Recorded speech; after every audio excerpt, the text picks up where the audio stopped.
आर्यन बोलो, वेदा ने पूछा, जिस पर डरा सहमा आर्यन कहता है, सर राजन का कुछ पता नहीं चल रहा। कल से ही वो मिसिंग है। कल शाम को उसे फादर ने बुलाया था और उसके बाद से वो वापस ही नहीं आया। उसका फोन भी नहीं लग रहा। सर मुझे इसकी काफी चिंता हो रही है। इतना सुन वेदा भी काफी चिंतित हो गए। वापस नहीं आया? आखिर कैसे? और मैंने उसे मना किया था कि किसी पर भरोसा मत करना। तुम्हें कुछ बताकर गया है वो? आर्यन ने नाम में जवाब दिया, जिस पर वेदा कहते हैं, आर्यन तुम इसकी लोकेशन ट्रैक करो और जहां की भी लोकेशन है वहां पर जाकर देखो। और हाँ, जाने से पहले मेरा वो दिया हुआ ब्रेसलेट पहन लेना, ठीक है? आर्यन ने हामी भरी और फोन रख दिया। आर्यन अब राजन की लोकेशन ट्रैक करने लगा। वहीं वेदा भी काफी चिंतित हो रहे थे। उन्हें जिस चीज का डर था वही हुआ। शक तो उन्हें पहले से ही बहुत चीजों में था, इसलिए उन्होंने ये प्लान बनाया था। पर अब ऐसा लग रहा था कि उनका ये प्लान किसी और के प्लान में शामिल हो चुका है। कोई ना कोई तो था जो ये खेल खेल रहा था। वेदा ने जल्दी से अपना लैपटॉप खोला और सोल कीपर के बारे में जितनी जानकारी मिल सकती थी उतना इकट्ठा करना शुरू किया। काफी देर तक वो सर्फिंग करते रहे, पर उन्हें ज्यादा कुछ नहीं मिला। फिर उन्हें एक साइट मिली जिसका नाम था ब्लैक बाइबल, जिसमें एक पेज था सोल कीपर के नाम से। उन्होंने उस पेज को खोला और पढ़ना शुरू किया। पेमॉन, जो कि हेल का एक किंग है और उसके अंडर 200 के करीब डीमंस है। उनमें से एक डीमन था सोल कीपर। और एडविन पहले पेमॉन को बुलाना चाहता था, पर पेमॉन बहुत ज्यादा पावरफुल था तो वो आ नहीं पाया। और जब हेल गेट खुला तो सोल कीपर आ गया।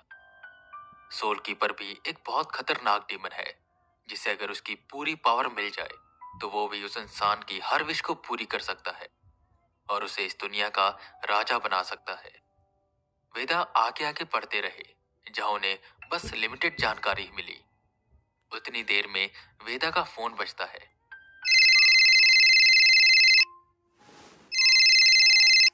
हेलो हारन, कुछ पता चला राजन का?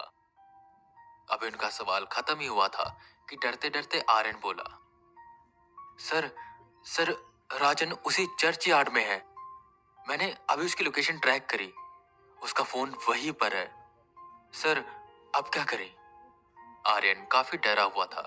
इतना सुन वेदा भी खड़े हो गए। क्या? राजन उस चर्च यार्ड में? पर उसे वहां लेकर कौन गया? और वो वहां पर कर क्या रहा है? वेदा का दिमाग चकराने लगा। सुनो आर्यन, शायद हम फंस चुके हैं। आर्यन चौकन्ना हो गया। मैं तुम्हें सारी बात बताता हूं। वेदा ने उसे चर्च यार्ड की सारी बात बताई और ये भी बताया कि उन्हें यहाँ पर बुलाना एक साजिश का हिस्सा था। दरअसल वो वेदा की स्पिरिचुअल पावर चाहते थे, उस सोल कीपर को और भी ज्यादा पावरफुल बनाने के लिए और उसे आजाद करने के लिए। ये सुन आर्यन को एक पल तो भरोसा नहीं हुआ। सर फिर वो राजन का क्या करेंगे? इतना बोलते ही आर्यन के लब ठहर गए। नहीं आर्यन, वो उसे कुछ भी नहीं करेंगे। वो बस उसे ऐसा चारा इस्तेमाल कर रहे हैं। उन्हें शायद पता चल चुका है कि मैं उनके प्लान को जान चुका हूं, तो मैं यहां से भाग न पाऊं और उनका प्लान पूरा हो जाए। इसलिए उन्होंने राजन को अगवा कर लिया है और अब मुझे वहां पर जाकर उनका सामना करना ही होगा। मैंने बहुत बड़ी गलती कर दी तुम दोनों को साथ लाकर। मेरी वजह से तुम दोनों की जान भी खतरे में आ गई। राजन को मैं जैसे भी करके बचा लूंगा, पर आर्यन तुम अभी कभी यहां से चले जाओ, वरना हो सकता है कि वो तुम्हें भी नुकसान पहुंचा दे। वेदा ये सब बोल ही रहे थे कि आर्यन के रूम का कोई दरवाजा खटखटाता है। सर मेरे रूम का दरवाजा। आर्यन अब इतना बोलकर हटा ही था कि दरवाजा टूट गया। कुछ लोग अंदर आए और आर्यन को पकड़ने लगे।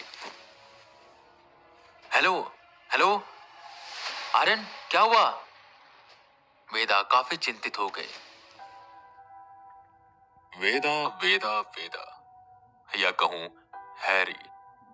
खैर, अब तुम अपनी ये नकली पहचान छोड़ सकते हो, क्योंकि हम पहले ही दिन से जानते हैं कि तुम वेदा हो। हमने जैसा प्लान किया था, सब कुछ ठीक वैसा ही हो रहा था, पर उस आयशा ने तुम्हें ये सब बताकर हमारे प्लान पर पानी फेर दिया। पर यह भी एक तरह से अच्छा ही हुआ। जो काम हम 2 दिन बाद करते, वो हम आज ही करने जा रहे हैं। रात को ठीक 12 बजे चर्चयार्ड में आ जाना, और कोई भी होशियारी मत करना, वरना राजन और आर्यन दोनों ही सोल कीपर के शिकार बन जाएंगे। सामने फोन से आवाज आई। ये आवाज उन्हें काफी जानी पहचानी लग रही थी। ये आवाज ठीक वैसी ही थी जैसे उस दिन उन्होंने अपने सपने में सुनी थी। कौन हो तुम, और क्यों कर रहे हो ये सब? और आखिर तुम्हें पता कैसे चला कि मेरी स्पिरिचुअल पावर इतनी ज्यादा है? इतने में सामने से हंसी की आवाज आई।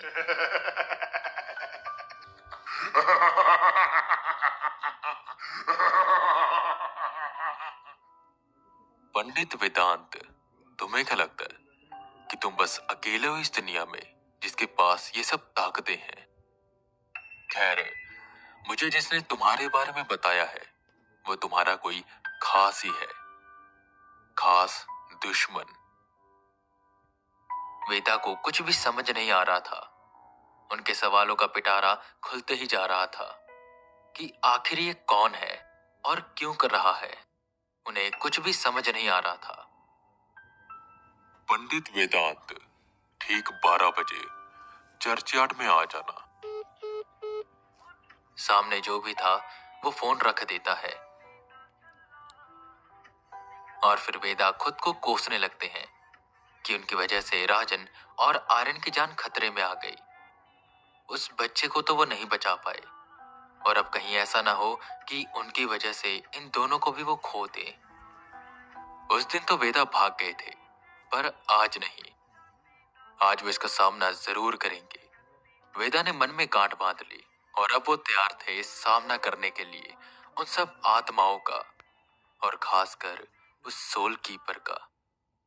अभी शाम के 5 बज रहे थे, और उन्हें 12 बजे चर्च यार्ड पहुंचना था। इतने कम समय में वो कैसे सब तैयारी करेंगे? वो यही सब सोच रहे थे, पर उनके दिमाग में कुछ भी नहीं आ रहा था। दिमाग को शांत करने के लिए वो आंखें बंद करके बैठ गए और मंत्र का जाप करने लगे। राक्षस ग्रह चूर ग्रह बंधना एहि एहि आगच्छ आगच्छ प्रवेश आवेश आवेश मम हृदय प्रवेश प्रवेश स्फुट स्फुट। काफी देर तक वो बैठे रहे कि फिर उन्हें एक सफेद रोशनी उनकी तरफ आती हुई दिखाई दी। एक आवाज आई, वेदांत, आंखें मत खोलना। वेदा आंखें बंद किए हुए बैठे रहे। तुम्हारे ऊपर बहुत बड़ा संकट आने वाला है। इसमें या तो तुम विजय होगे या पराजित। अगर पराजित हुए तो तुम अपने दोनों साथियों की जान गंवा बैठोगे, और वो शैतान तुम्हारी ताकतों से पूर्ण शक्तिशाली हो जाएगा और तुम्हारे शरीर का उपयोग करके इस दुनिया में आएगा। वेदांत, तुम्हें किसी भी हालत में उस शैतान को रोकना होगा। मैं तुम्हारी आदि शक्तियों को पूरा कर रहा हूं। मैं जानता हूं तुम्हारे मन में कई सवाल आ रहे होंगे कि मैं कौन हूं और तुम्हारे पास ये ताकतें क्यों हैं।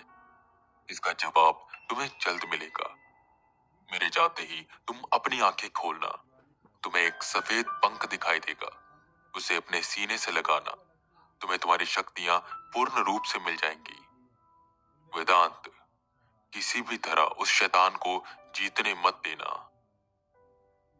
इतना बोल वो सफेद रोशनी का गोला गायब हो गया, और वेदा को अपने सामने एक सफेद पंख दिखाई दिया।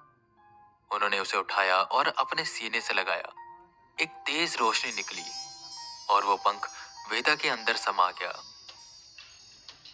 एक टैटू सफेद पंख का उनके दाएं हाथ पर छप गया। ये क्या था और कौन सी शक्तियां उनके पास आई थी, वो समझ नहीं पा रहे थे। पर हाँ, उन्हें ये जरूर महसूस हो रहा था कि उनकी शक्तियां बढ़ चुकी है और अब वो शायद पूरे रूप से तैयार थे उस शैतान से लड़ने के लिए। पर यह बात भी सत्य थी कि उनके जीतने के चांसेस अभी बहुत कम थे, पर उनका जीतना बहुत जरूरी था।